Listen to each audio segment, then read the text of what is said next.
Haruto's clone informed him that a school official told him that he needed to take a proficiency test before the entrance ceremony. His clone sternly refused to take it. Haruto thought that it was his mistake to think that he was exempted from it, but he realized that it was his chance. He agreed to be the one to take it. He was planning to show his incompetence through the test to get kicked out of the school. Haruto tried to avoid everyone on his way to the school entrance, but a professor saw him when he was about to enter, and he asked if he was Haruto Zenfis. When he affirmed it, the professor immediately asked Haruto to follow him. Haruto was amazed to see the huge classroom. He tried to sound excited, thinking that he would be in this classroom starting in the spring and make friends with his new classmates. But he actually felt depressed. It was a terrifying reality for him. The professor got worried after seeing him. He said that he was fine, but he felt like his life was being drained by the extrovert environment, so he thought that he had to fail the exam at all costs. Although he was just planning to fail on purpose, he really didn't know anything after checking the questions, and he decided to write no clue on a third of the exam. The next part of the exam was barrier magic. He thought it would be obvious that he was trying to mess up his answers if he was wrong on everything, so he decided to answer some of the questions in this part. Although he still half-assed his answers, saying that a barrier he creates can move, have different colors, and doesn't need mana to sustain itself, he thought he wouldn't get any point from these answers. The last part of the exam was about ancient magic. Haruto remembered a book that was written by someone with an extremely long name. He loved reading the books by this author, and without realizing it, he wrote so much of its contents into the exam paper. Haruto thought that the exam was over, but the professor asked him to follow him to the next room for his mana level assessment. He tried to refuse, saying that his mana level was 2, so it was just a waste to assess him. However, the professor apologized and insisted that they needed to follow the rules. The professor led him to another room, and he called the doctor, saying that he had brought Haruto. Haruto heard a voice greeting them, but he couldn't find anyone in the room, so the voice told him to look down,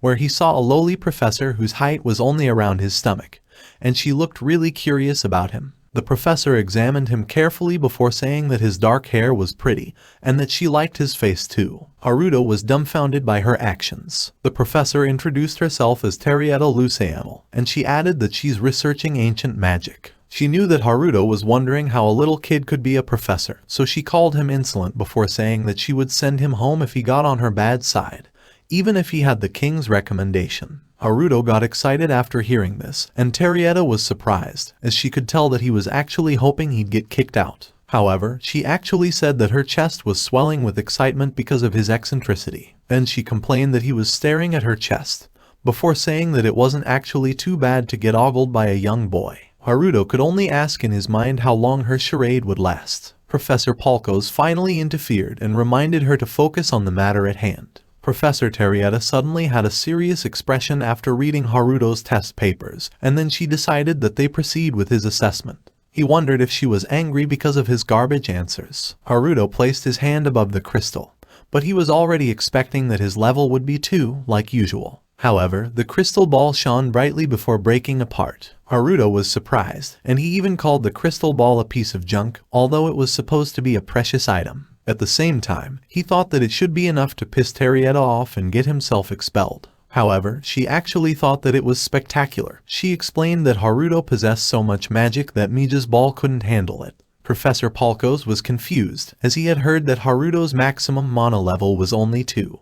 But Professor Terrietta wasn't buying it. Then it was revealed that the exam she had given Haruto was at Royal Magician level, which is too advanced, and she was impressed that he had the courage to put no clue as his answer. Then she thought that his answers on both barrier and ancient magic were also splendid, as they were almost a perfect copy of her writing. Because of this, Haruto realized that she was the author with an extremely long name, and she wrote the book he was reading. Professor Terrietta wanted to take Haruto under her wing, and she reminded Palkos to keep everything a secret. However, it was revealed that everything was her plan anyway, and Haruto was pissed when he thought that they were actually toying with him. Afterwards, she asked Haruto to join her on her research, which he sternly refused. It didn't matter how she tried to convince him, as he just walked away after refusing again, and she couldn't do anything to stop him. Haruto told his clone everything. He was pissed that he ended up making a good impression instead of getting kicked out, but they still haven't given up on their plan. To avoid confusion on their names, Haruto's clone name became Haruto-C. Although he and Haruto had the same memories and personalities, he didn't have any magic, so Char gave him a gun he could use for self-defense, aside from the defensive magic Haruto had cast on him. And although he didn't want to, he had no choice but to attend the entrance ceremony. After the class, Haruto-C tried to rush back quietly into his dorm. While he was on his way back, he noticed a group of extroverts, and he thought he should avoid them at all costs. But he heard the voice of the student leading them, so he thought he was calling him out. But he was actually talking to Iris-Philia, so he tried to walk away. However, he was looking down while walking, so he bumped into her, and his face was planted against her chest, and they immediately recognized each other. The arrogant student was annoyed that they walked past him without saluting.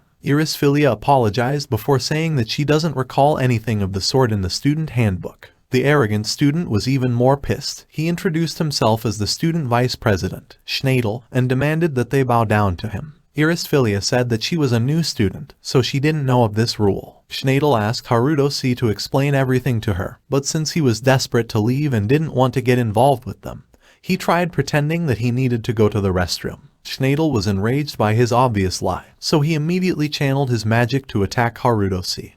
And he was hit in the back even when he tried to run away. Schneider was satisfied after seeing him lying face down on the ground, but since he was protected by Haruto's barrier, he got up like nothing happened. Schneider was shocked that he couldn't even scratch Haruto-C, while Haruto-C realized that he should have pretended that he was injured. Iris-Philia apologized for getting him caught up in her trouble. She wanted to quell Schneider's anger, but she still couldn't understand why he was pissed. Haruto-C was surprised that she was worse at communicating and reading the room compared to him. Schneider was enraged. He started casting his magic again, but this time he was trying to kill both of them. Seeing the dangerous situation, Haruto-C blasted Schneider with his magic gun. He was thrown away by recoil, but he didn't waste any time and ran away while Schneider was screaming in pain. Haruto-C was depressed while telling Haruto everything, and he didn't forget to mention how Professor Terrietta was chasing him around. Because of this, Haruto felt sorry for him and told him to go back home and rest. Schneider had sent Haruto a letter challenging him to a duel. He tried to refuse, but the girl explained that it would bring dishonor to Margrave Gold, so he had no choice but to accept, and losing on purpose was also not an option as it was even worse than rejecting.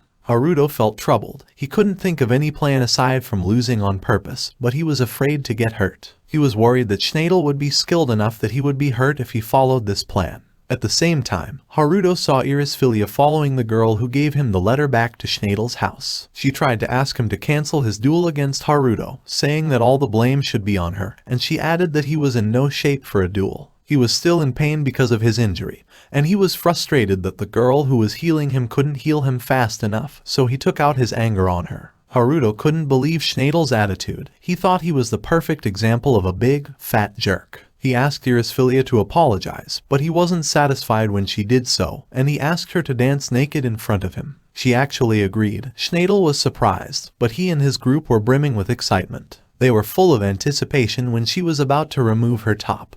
But Haruto couldn't endure watching anymore. He sealed the whole area in a special dimension covered in complete darkness while appearing as the Dark Knight. He scolded Iris-Philia for not having any self-respect and being defenseless, but he immediately shifted his focus on Schneider. He had no idea what was going on, and he didn't know who Haruto was. After Haruto introduced himself as Shiva, the enforcer of justice, Schneider immediately tried to attack him. However, Haruto used his magic to create a vise block that put extreme pressure on Schneider's injury. He told Schneider that it was his punishment for trying to pick a fight with a new student, for the duel, and for sexually harassing Iris-Philia. Schneider was still acting proud. He declared that he was the next head of the Hafen family as well as the vice president, so he was permitted to give guidance to underclassmen. And even when Haruto warned him that the vise would clamp tighter if he used his magic or tried to remove it, he still didn't listen and tried to cast a spell to attack Haruto. So he ended up screaming in pain because of the vise's increasing pressure. Before Haruto left, he told Schneider that he would only remove the vise once he called off the duel